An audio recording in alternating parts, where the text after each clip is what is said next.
Hello everybody and welcome to Dungeoncast, a show where I'll dive into different video games and discuss what I liked and didn't like about them. Now, understand, this isn't a review, just a discussion of my opinions. So without further ado, let's get into it. Dying Light is a first-person survival horror game set in an open-world environment where you play as undercover agent named Kyle Crane. This unfortunate fellow is airdropped into the quarantine zone of a city named Harran, a nightmarish place infested with the Walking Dead. No, not that Walking Dead. By the way, what happened to that show? I stopped watching it around season 4 because it became kind of boring and drawn out. Did it get any better? Did Chris Hardwick die yet? Anywho, the game revolves around Crane's mission to recover some stolen data that is vital to finding a cure to the virus, or so he thinks. During his mission, he must gain the trust of a group of survivors who are trying their best to fend off the hordes of the undead and the ruthless attacks of a crazed warlord named Rise. This dick! The game that comes closest to comparison would be Dead Island, another game developed by Techland. Both games feature an open-world setting with a first-person experience focused on melee combat. But aside from a few minor details, the biggest difference is the way you traverse the open-world environment. In Dead Island, you are relatively bound vertically, but in Dying Light you can literally climb anything and go anywhere. The parkour mechanic was amazingly implemented, and the expanded movement made Harran feel more like a playground than a dangerous cityscape. It's immensely fun to scale buildings and leap from roof to roof, and nothing is more thrilling than barely making it out of a horde of zombies by crawling onto a bus and then plotting out your path of escape.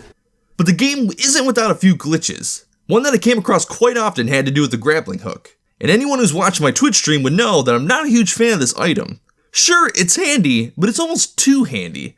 Once you achieve level 12, you unlock the ability to craft the grappling hook, and from that point onward, a lot of the tension of the game just seems to evaporate. The horror aspect of Dying Light comes from its up-close and personal encounters with the zombies, and though they might seem harmless individually, they can quickly gang up on you and turn the tide of the game. So while doing quests and trying to find new weapons, you have to plan your route accordingly so you don't get swarmed. Of course, the grappling hook takes the tension out of these moments.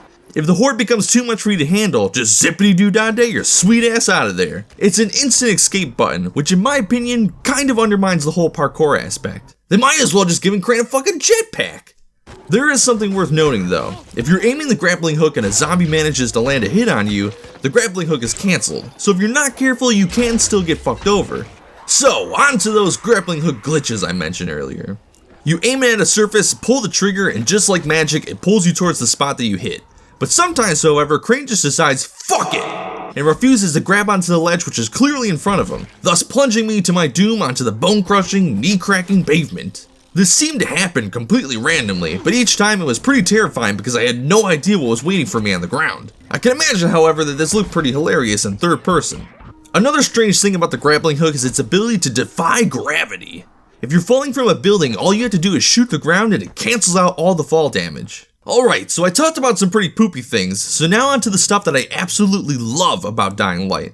One of the game's biggest mechanics is actually associated with the title. The meaning behind Dying Light is a reference to the way time passes in the game. During the day, your only threat is the shambling hordes, but as soon as the sun goes down, new monsters stalk the streets. These fast and deadly creatures are known as volatiles, and they're scary as fuck!